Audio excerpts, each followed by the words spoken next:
Hello, my name is Eoin, and I'm here to tell you about a little thing called alcohol abuse, teen pregnancy, cell transport.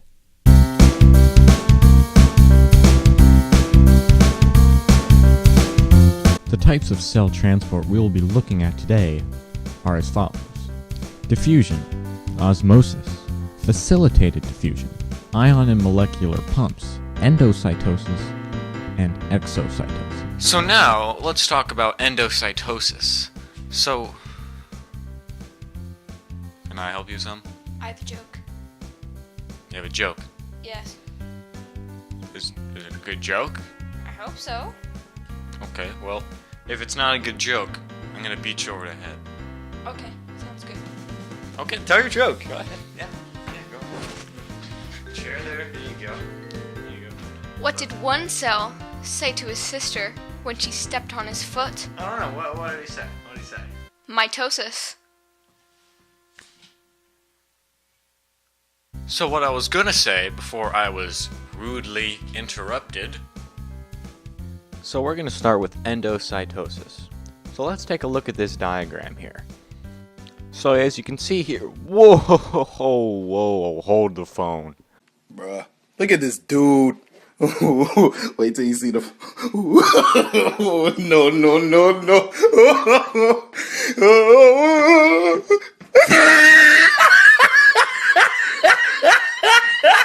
Look at his lips. Oh boy. So, pinocytosis, which is endocytosis specialized to liquids, is how we obtain liquid nourishment while developing as a fetus, or whatever this thing is here. So, the developing egg cell absorbs the surrounding liquids similarly to how a sponge absorbs water. The only difference is the liquid's entry is slightly different. So now we can talk about exocytosis, which is like endocytosis, but like not endocytosis. Should have thought about this before I pressed the record button, you know? Let's just look at some things. So the example I chose for exocytosis is the secretion of proteins, or the secretory pathway. What is the secretory pathway, you might be asking? Well, you are asking the wrong person, because I have literally no idea what.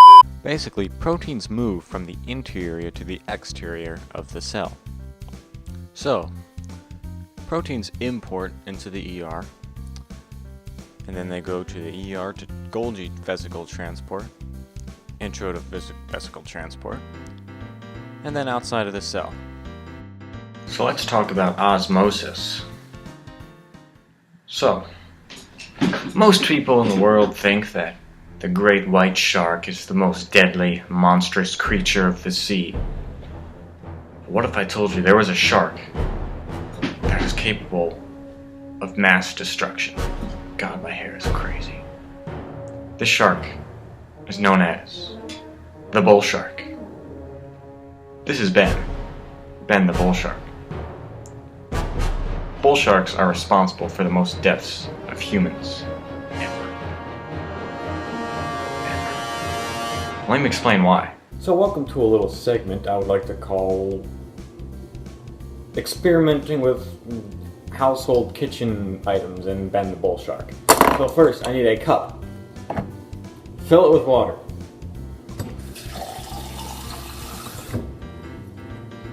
Perfect. Now I need salt. Salt. Now what we're gonna do here is we're just gonna should be good. Now give me a spoon. Ow! That hurt really bad. So yeah, we're gonna do that and mix up a little bit. Like a little whirlpool in there. There you go. Then put that somewhere else. And no salt over there. Now we're gonna put Ben in here, and let's do it. See, Ben is alive, kicking. Well, he's not.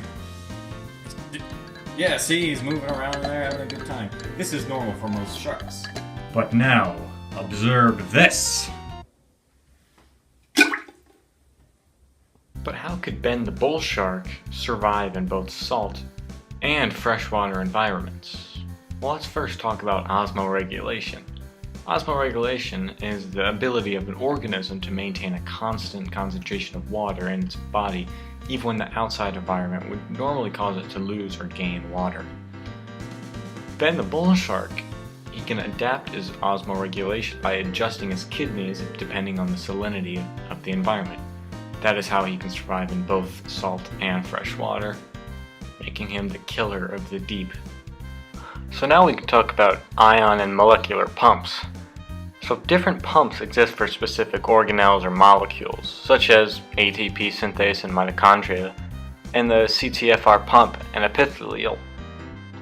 That's a really hard word to say. Epithelial. Whatever it is. The epithelium membranes. These pumps exist solely to move whatever can't move without energy. Yes, this topic was very, very boring. So to make it up, here is a wonderful, wonderful trumpet solo.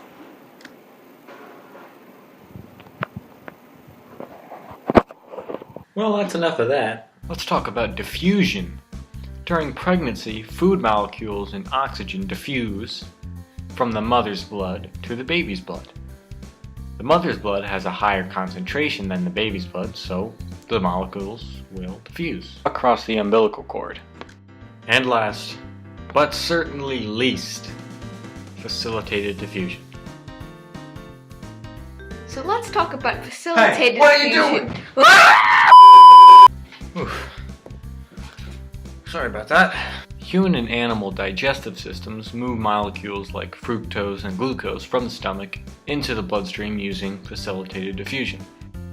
Channel proteins are used for the movement of these kinds of molecules. Well, that's all she wrote.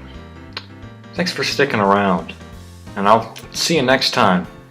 Next time we have a video benchmark or something like that, or, you know. I'm very unprepared.